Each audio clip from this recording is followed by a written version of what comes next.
இலக்குல வந்து நிக்கிறதுக்கே அங்க ஆள் இல்ல அப்படின்ற ஒரு சூழல்ல இரட்டை இலக்கு கேட்டுக்கிட்டு டிமாண்ட் பண்றதுல எந்த விதத்துல நியாயம்? ஆனா உண்மை என்ன அப்படின்னு பாத்தீங்கன்னா, இவங்க கேட்கிற சீட்டு கொடுக்கிற மனநிலையில எந்த கட்சியும் கிடையாது. இன்னைக்கு வந்து உங்களுக்கு பாஜகவே கொடுக்காது. இவங்க திமுக என்ன கேட்குறாங்க அப்படின்னு பார்த்தீங்கன்னா, திமுக இவங்க கேட்குறது 14 சீட்டு ப்ளஸ் ஒரு ராஜ்யசபா. அதிமுகவில் கேட்குறது ராஜ்யசபா அண்ட் 19 சீட்டு, பாமகவோட ஒரு தொகுதி கூட கேட்குறாங்க. அதே மாதிரி இவங்க இன்னொரு இதில் பாஜகவில் அவங்க கேட்கும்போது, எங்களை ஒன்றிய அமைச்சர் ஆக்குங்க, நாங்கள் ராஜ்யசபா இங்கே பேசிடுவோம், ஒன்றிய அமைச்சர் ஆக்குங்க அப்படின்னு கேட்குறாங்க.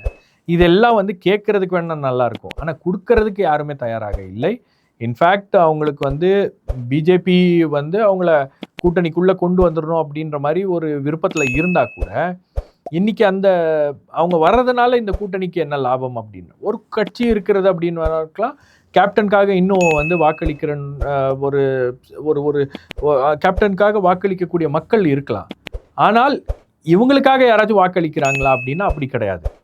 ஸோ இந்த கட்சியில் நாங்கள் யார்கிட்டையும் பேரம் பேச மாட்டோம் அப்படின்னு சொல்கிறதெல்லாம், நீங்கள் பேரம் பேசலைன்னா இந்நேரம் கூட்டணி அறிவிச்சிருக்க வேண்டியதானே, இல்லைன்னா நாங்கள் தனித்து போட்டி அப்படின்னு சொல்லியிருக்க வேண்டியதானே. இப்போ எந்த இடத்துலையும் இவங்க அந்த மாதிரி சொல்லக்கூடிய ஒரு நிலையில் அவங்க இல்லை. மாறாக இதை வந்து பப்ளிக்கில் பேசும்போது யாரும் வந்து எங்கள் கட்சியை குறைத்து மதிப்பிட வேண்டாம் அப்படின்ற மாதிரிலாம் வந்து மேடைக்கு பேசுகின்ற பேச்சாக தான் இது இருக்கிறது தவிர, இது யாரையும் அச்சுறுத்த போவதும் இல்லை. இதை பார்த்துட்டு பயந்துட்டு உண்மையை சொல்லாமல் பத்திரிகையாளர்கள் இருக்க போவதும் இல்லை.